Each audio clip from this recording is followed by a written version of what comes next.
Here's a GRE algebra question. Let's take a look. So we're told that A is less than 0.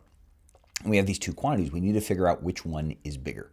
Well, in this scenario, what I always start by doing is testing a number, any number, because that will at least get rid of half the answer options. Let me show you what I mean by that.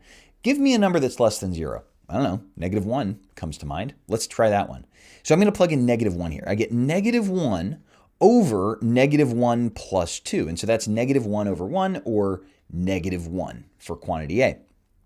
And over here, if I plug in -1, I get -1, so +1, over 2 minus -1, or 3. Aha, okay, so in this particular scenario, quantity B is greater than quantity A. Does that mean that it's always greater? Not necessarily.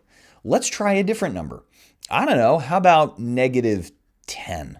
Just to go a little further down the number line here.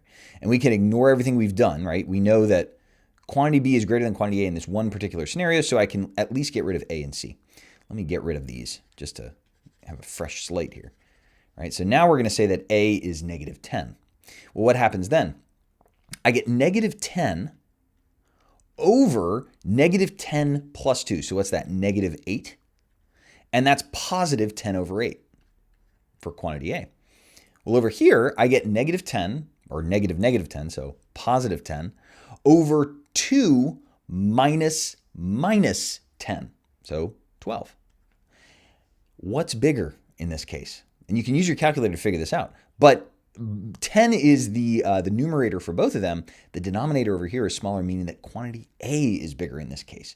So we now have conflicting cases. We have one case where A is greater, and we have one case where B is greater. And that means the correct answer is D, cannot be determined. For more GRE tips and tricks, or to sign up for my online course, follow the link on my profile.